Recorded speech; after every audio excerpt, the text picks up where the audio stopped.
এই জায়গায় এসে দাঁড়িয়েছি তার আমার কিছু কারণ আছে।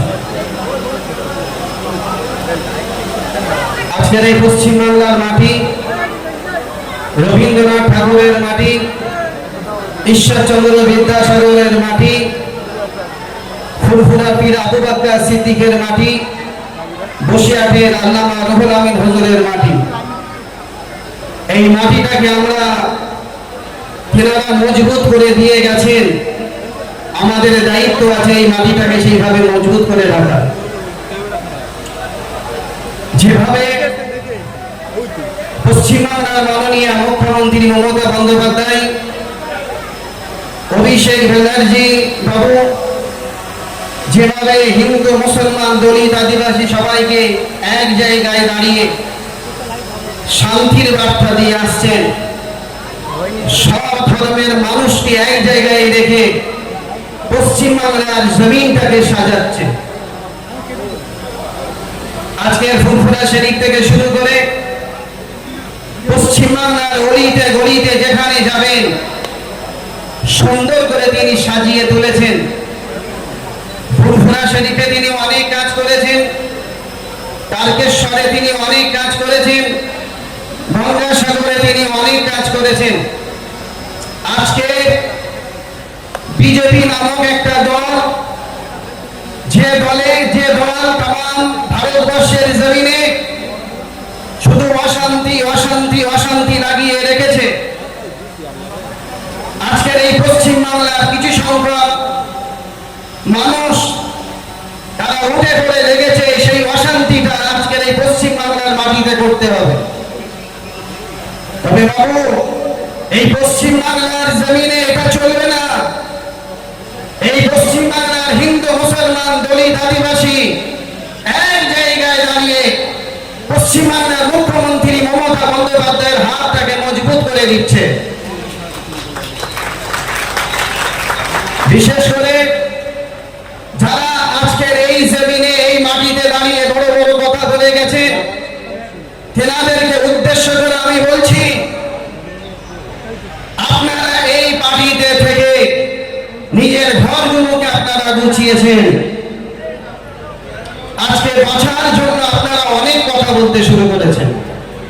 তবে এই পশ্চিমবাংলার মাটিতে আপনাদের জায়গা নয়, আপনারা জায়গা করতে পারবেন না। তার কারণ এই পশ্চিমবাংলার মানুষ উন্নয়নকে সমর্থন করেছে, উন্নয়নের পাশে দাঁড়িয়েছে। এটা মনে রাখবেন, আমি কাসেম সিদ্দিকী এমন একটা বংশ থেকে এসেছি, তিনি ফুরফুরা পীর আবু বকর সিদ্দিক, তিনি ছিলেন স্বাধীনতা সংগ্রামী।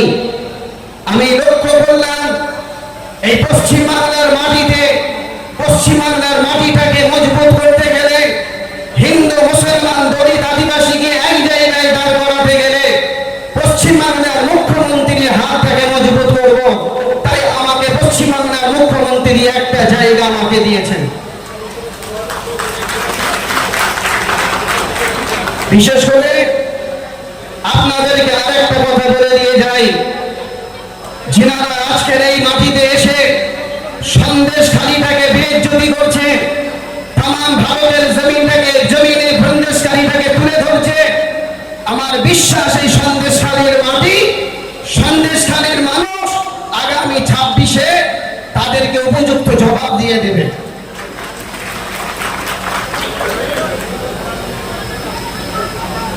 বিশেষ করে অন্যদিকে আজকের যে সন্দেশখালীর মাটিতে এসেছি, এই সন্দেশখালীর মাটি অলি গলিতে আমি জলসা করি, ধর্মসভা করি, যেহেতু আমি একজন ধর্মগুরু। এই বসিরহাটটাকে আমরা বলি ফুরফুরা শরীফের দ্বিতীয় বাড়ি, এটা আমাদের দ্বিতীয় বাড়ি। তাই আজকে এই পশ্চিমবাংলার জমিনটাকে একটু সুন্দর করে সাজাতে হবে। পশ্চিমবাংলার মুখ্যমন্ত্রী মমতা বন্দ্যোপাধ্যায়ের হাতকে মজবুত করার জন্য, অভিষেক বন্দ্যোপাধ্যায়ের হাতকে মজবুত করার জন্য আজকের আমি কাসেম সিদ্দিকী এই পার্টিতে আমি এসেছি। বিজেপি মুক্ত যদি করতে হয় আপনাদের সবাইকে পশ্চিমবাংলার মুখ্যমন্ত্রী মমতা বন্দ্যোপাধ্যায়ের পাশে থাকা দরকার আছে, এটা আমি মনে করি। আমার কথা কি আপনারা একমত? একটু হাত তুলে দেখেন একমত। আগামী 26-এ পশ্চিমবাংলার মুখ্যমন্ত্রী মমতা বন্দ্যোপাধ্যায়ের হাতটাকে মজবুত করবেন, হাত তুলে মানে মজবুত করবেন। এই বলে আমি আমার বক্তব্য শেষ করছি। পশ্চিমবাংলার মুখ্যমন্ত্রী মমতা বন্দ্যোপাধ্যায় জিন্দাবাদ, অভিষেক বন্দ্যোপাধ্যায় জিন্দাবাদ, ফুরফুরা শরীফ জিন্দাবাদ, বসিরহাটের আল্লামা রুহুল আমিন হুজুর জিন্দাবাদ। এই বক্তব্য শোনার জন্য, তার কারণ রাজ্যের নেত্রী হচ্ছে মমতা বন্দ্যোপাধ্যায়, রাজ্যের মুখ্যমন্ত্রী মমতা বন্দ্যোপাধ্যায়। আমাকে মমতাদি বলেছিল মিটিংটা, যেহেতু আমাদের অ্যাসেম্বলি সেশন চলছে, এই অ্যাসেম্বলি সেশন চললে আমরা বিশেষ করে বিল থাকে, কোশ্চেন আনসার থাকে, মুখ্যমন্ত্রী বলেছিল ছুটির দিন ছাড়া তুমি ছুটির দিনে কোনো একটা মিটিংটা করো। উইকডেজে মিটিং করলে পরে অ্যাসেম্বলি আমাদের এখন চলছে, মিটিং করাটা একটু অসুবিধা ছিল। আমাকে কর্মীরা তাদেরকে এখানে আমাদের মধ্যে অনেক এমএলএরা এসছে, তারা অ্যাসেম্বলিতে যুক্ত আছে। তা আমরা মনে করি আমাদের নেত্রী মমতা বন্দ্যোপাধ্যায় এবং আমাদের পার্টির জেনারেল সেক্রেটারি অভিষেক বন্দ্যোপাধ্যায়, তা আমরা মনে করি সন্দেশখালীতে নির্বাচনের আগে আমাদের এখানে হাজী সাহেব ছিলেন প্রার্থী। আপনারা জানেন বসিরহাটের দায়িত্বে থাকার সুবাদে বহু মিটিং, বহু সভা আমাকে করতে হয়েছে। সন্দেশখালী তার আগের কথা বলি, প্রচুর একটা ঘটনাকে কেন্দ্র করে এমন কিছু ঘটনা ঘটিয়েছিল যে সমস্ত বিষয়টা এমন ভাবে আপনারা ব্যাখ্যা করেছিলেন, সারা দেশের কাছে এবং বিদেশের কাছে মনে হয়েছিল সন্দেশখালীতে হয়তো বিরাট কিছু হয়তো ঘটে গেছে। পরবর্তী সময় সেটা প্রমাণ হয়েছে বহু ঘটনাকে মিথ্যে সাজানো হয়েছে। সেই ঘটনাগুলো আদৌ কখনো সত্য ছিল না। তার কারণ সেটা বসিরহাটের নির্বাচনের ফল দেখলে আপনারা বুঝতে পারবেন যে 3,39,000 ভোটে এই কেন্দ্র থেকে আমাদের প্রয়াত হাজী, তিনি আজকে আমাদের মধ্যে নেই, তার কথা স্মরণ করে আমি বলি আজকে 3,31,000 ভোটে এই কেন্দ্র থেকে তৃণমূল কংগ্রেস বিজেপি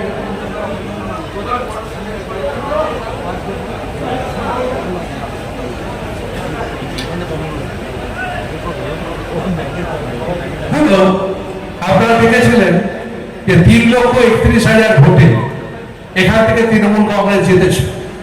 প্রধানমন্ত্রী বারবার এসছেন, দেশের স্বরাষ্ট্রমন্ত্রী বারবার এসছেন, বারবার এখানকার যিনি প্রার্থী ছিলেন বিজেপি, তাকে এমন একটা জিনিস বোঝাতে চেয়েছিলেন সারা দেশের মানুষের কাছে যে এখানে নাকি যারা শিডিউল কাস্ট আছে তারা নাকি খুব অত্যাচারী।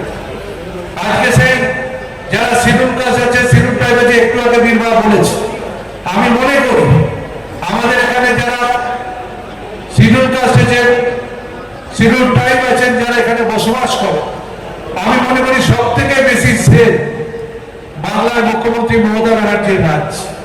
আজকে যখন ইউপিতে অত্যাচার হয়, আজকে যখন ইউপিতে বিশেষ করে আদিবাসী সম্প্রদায়ের উপর অত্যাচার হয়, তখন একটা এফআইআর পর্যন্ত ইউপিতে লঞ্চ হয় না।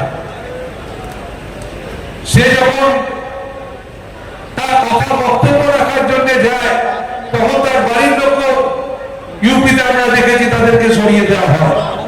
বাংলা বলে সম্ভব সবকিছু।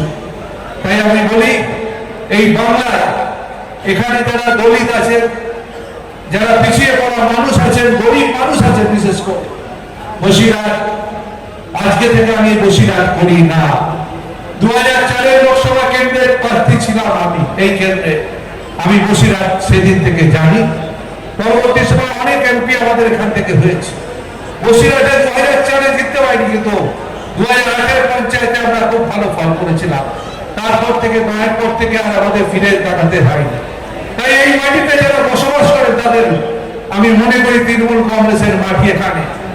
বাইরে থেকে আপনারা বারবার আসছে আর বারবার একটা বিভাজনের চেষ্টা করছে। আমি বলি বাংলা বিভাজনের জায়গা না, বাংলা বিভাজন হয় না। বাংলার কালচার, কৃষ্টি, সংস্কৃতি মানে রবীন্দ্রনাথের সংস্কৃতি এখানে হয়। বঙ্গভঙ্গ আন্দোলন যখন লর্ড কাজল বাংলাকে ভাগ করবার ষড়যন্ত্র করেছিল, তখন রবীন্দ্রনাথ ঠাকুর আপনারা জানেন হাতে রাখি পরিয়ে সেই বন্ধন, রাখি বন্ধন উৎসব শুরু করেছিলেন। বাংলার মাটি তাই বলি দুর্জয় ঘাটি, এটা নজরুলের মাটি, এটা স্বামী বিবেকানন্দের মাটি। এখানে ধর্মের ভিত্তিতে মানুষকে ভাগ করা যায় না। রামকৃষ্ণ পরমহংসদেবের মাটি, যত মত তত মতের মাটি।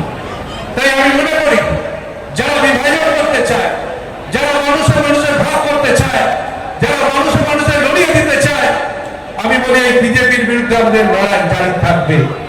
যতই আমরা আসুন, বারবার আসুন, বারবার এসে এই কথা বলুন, কখনো বলে 200 পার, কখনো বলে আপকে বার 40 পার, আর যত বেশি বলেন তত সংখ্যা আপনাদের কমতে থাকে, কমতে থাকে, কমতে থাকে।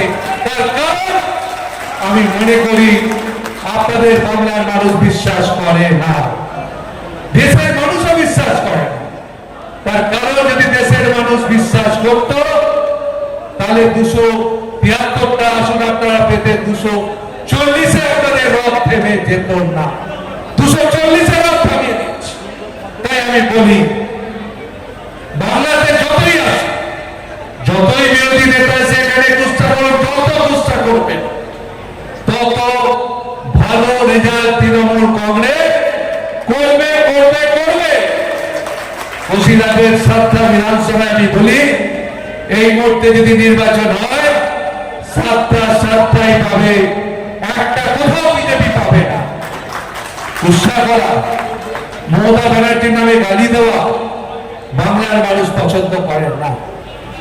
আর উন্নয়ন আমি বলি এই সরকারের যে উন্নয়ন, আমি বহুদিন থেকে রাজনীতিতে আছি, 4 বারের বিধায়ক, 6 বারের পৌর প্রতিনিধি, 2 বারের মন্ত্রী। আমি আগেও এসছি। আগে রাস্তাঘাট কি ছিল, কলকাতা থেকে আসতে কত সময় লাগতো, আমি আজকে 1 ঘন্টা 5 মিনিটে এখানে পৌঁছেছি। তাই আমি মনে করি বসিরহাটের রাস্তা যেমন ভালো হয়েছে, কিছুদিন আগে বসিরহাটে এখানকার ইলেকট্রিসিটি যেমন ভালো হচ্ছে, বহু জলের পানীয় জলের কাজ বসিরহাটে হচ্ছে।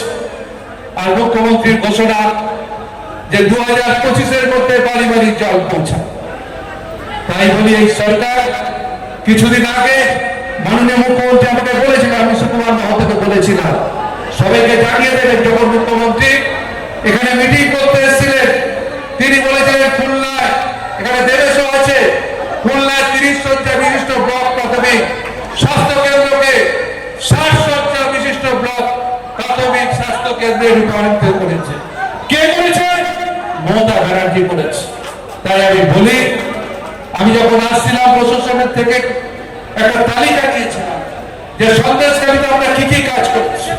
জেলিয়াখালী জেলা পরিষদের অধীনে ভুলিয়া ঝুঁকখালী কংক্রিটের সেতু এবং সড়ক এবং সংযোগ সড়ক করা হবে, যার ব্যয় বেগবজুপ্টুতে, যার ব্যয় প্রায় 4 কোটি টাকার উপরে। আর একটা তুষকালী ঘাট থেকে মণিপুর জেলা পরিষদকে সম্পৃক্তকারী প্রধানমন্ত্রী গ্রাম সড়ক যোজনা সড়ক, যার ব্যয় 4 কোটি টাকা, 6 কোটি টাকা। ধামাকালী কর্মতীর্থের বৃষ্টি আবের প্রস্তাব অনুমোদনের জন্য পাঠানো হয়েছে। মুখ্যমন্ত্রী যখন হয়েছিল তিনি বলেছিলেন সন্দেশখালী যখন নাম, তাহলে একটা বৃষ্টি হাব এখানে দরকার। সেই জন্য ধামাকালী কর্মতীর্থের বৃষ্টি আবের প্রস্তাব অনুমোদনের জন্য পাঠানো হয়েছে। আদিবাসী উন্নয়ন বিভাগ থেকে গ্রামের রাস্তাঘাট, সৌর আলো প্রায় 1,50,00,000 টাকা অনুমোদিত হয়েছে। আর উত্তর 24 পরগনায় প্রায় 81,981 জনকে বাংলা গৃহ যোজনায় আর্থিক সাহায্য দেওয়া হয়েছে আজ অব্দি। উত্তর 24 পরগনা জেলায় 8,37,000 জনকে কন্যাশ্রী দেওয়া হয়েছে।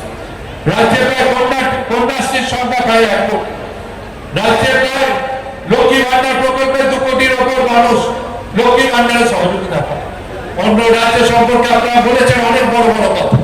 এখানে মহিলারা আছে, আমি বলি এই মহিলাদের যদি কেউ সম্মান দিয়ে থাকেন, আর কেউ নাম আমি বলি ভারতবর্ষে না, যার নাম মমতা বন্দ্যোপাধ্যায়, যিনি আজকে লক্ষ্মী ভান্ডার প্রকল্পের মধ্য দিয়ে মানুষকে তিনি সহযোগিতা করছেন। আজকে আমাদের মহিলাদের আমি ধন্যবাদ জানাই। এছাড়া রূপশ্রী প্রকল্পে যারা বিয়ে, অনেক সময় একটা পরিবারের হয়তো বিয়ে ঠিক হয়েছে, টাকা অভাব আছে, আজকে 25,000 টাকা করে রূপশ্রী প্রকল্পে সেই টাকা দেওয়ার ব্যবস্থা সরকার করছে। একটা সরকার যেভাবে কাজ করছে, যেভাবে মানুষের পাশে থাকছে, আর তাকে বিভ্রান্ত করছে নানাভাবে কিছু কিছু সংবাদ মাধ্যম আছে। আমি বলি ভাই, সত্যিটা একটা সত্যি বলুন, কিন্তু অনেক সময় অনেক ঘটনা যেগুলো না ঘটে আপনারা দেখেছেন এমন ভাবে সেগুলো বলে, মানে মানুষের কাছে একটা ভুল বার্তা পৌঁছায়।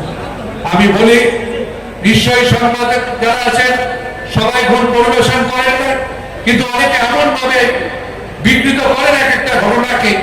আমি বলি এইটা সমাজ সম্পর্কে আপনাদের নিশ্চয়ই আপনাদের স্বাধীনতা আছে, আপনাদের বাক স্বাধীনতা। কখনো আমি মনে করি যে বাংলায় আমরা কখনো আমাদের দল কিংবা সরকার সেটাকে খর্ব করতে চায় না, কিন্তু আমরা এমন এমন তথ্য মাঝে মাঝে পরিবেশন করে যেটা মানুষের কাছে একটা ভুল বার্তা দেয়। সন্দেশকারীতে আমি বলি দু একটা বিক্ষিপ্ত ঘটনা হয়তো ঘটতে পারে, কিন্তু সেটা এমন পর্যায়ে ঘটেনি যার জন্য এইটাকে এমন প্রচার করা হয়েছিল। আমাকে অনেকে বাইরে যারা থাকতেন তারা বলতেন যে সন্দেশকারীতে কি হচ্ছে। আমি দু একজনকে বলেছি যে সন্দেশকারীতে তেমন বড় কিছু ঘটনা না, কিন্তু আমরা দেখেছি ৩-৪ মাসের মধ্যে মানুষ বুঝতে পেরেছে, এবং ফল বেরোনোর পর যারা অনেক কথা বলেছিল তারা এখন চুপসে গেছে। আবার সামনে নির্বাচন আসে, একটা দল এখন বিজেপি জিনিসপত্রের দাম কমাতে পারে, আজকে জিনিসের দাম কোথায় চলে গেছে, চালের দাম কত বেড়ে গেছে, ডালের দাম বেড়ে গেছে, তেলের দাম বেড়ে গেছে, দুধের দাম বেড়ে গেছে, কোনো অংশে তারা কমায় না। গ্যাসের দাম কমায় না, পেট্রোলের দাম কমায় না, ডিজেলের দাম কমায় না। তাই আমি বলি একটা সরকার জিনিসপত্র নিয়ে কোনো কথা নেই, শুধু বাড়ানো বাড়ানো বাড়ানো। আমি বলি বিজেপি সরকার হচ্ছে যোদ্ধাদের সরকার, বিজেপি সরকার জমিদারের সরকার। তার পশ্চিমবঙ্গের বেশিরভাগ মানুষ, আমি বলি সাধারণ মানুষ, গরিব মানুষ, তারা তৃণমূল কংগ্রেসকে পছন্দ করে, তৃণমূল কংগ্রেসকে সমর্থন করে। তাই 26-এর নির্বাচনে আমি বলি যারা অনেক বড় বড় কথা বলছে, আবার রেজাল্ট বেরোবার পর দেখবেন ভোগ একটা হয়ে গেছে, ভোগ একটা হয়ে যাবে। তার কারণ মানুষ মমতা ব্যানার্জিকে পছন্দ করে। আমি আরেকটা কথা শুধু না বলবো, 21শে জুলাই নিয়ে গতকাল আমাদের মিটিং হয়েছে রাজ্যে। 21শে জুলাই শহীদ দিবস আপনাদের বলতে লাগে না, এবারও 21শে জুলাই নিয়ে আমরা মিটিং করব। বসিরহাট সাব ডিভিশনের 7টা বিধানসভা থেকে আমি বলবো বৃহৎ লোক নিয়ে যেতে হবে আপনাদের, এটা মনে রাখতে হবে। বক্তা মমতা বন্দ্যোপাধ্যায় যা বলবেন, যা দিক নির্দেশ করবেন, আগামী দিনে আমরা সেই পথে চলব। এই কথা বলে সকলকে প্রণাম শ্রদ্ধা জানিয়ে, সকলকে শুভেচ্ছা জানিয়ে আমি আমার বক্তব্য শেষ করছি। জয় হিন্দ, বন্দে মাতরম। তৃণমূল কংগ্রেস জিন্দাবাদ, মমতা ব্যানার্জি জিন্দাবাদ। অভিষেক ব্যানার্জিকে অনেক অনেক শুভেচ্ছা জানিয়ে আজকে বসিরহাটের যারা দিল্লি থেকে শুরু করে, মিজানুর থেকে শুরু করে, সুকুমার থেকে শুরু করে যারা এই মিটিংটাকে সাকসেস করার জন্য, আজকে কিন্তু বাইরের কোনো লোক আমরা আনিনি, কয়েকজন নেতৃত্ব ছাড়া, এবং আমাদের নতুন সভাপতি নিটামকে আমি অনেক অনেক শুভেচ্ছা জানাচ্ছি। আপনার যেভাবে একটা মিটিং করেছেন, প্রায় 1030 মানুষকে এই অল্প সময়ের মধ্যে সমাবেশে জড়ো করেছেন, তার জন্য অনেক অনেক, এবং প্রশাসনকে ধন্যবাদ জানাচ্ছি তারা সহযোগিতা করার জন্য। সকলে ভালো থাকবেন, সকলের পরিবার পরিজন খুব ভালো থাকুক, এই কথা বলে আমি আমার বক্তব্য শেষ করছি। নমস্কার।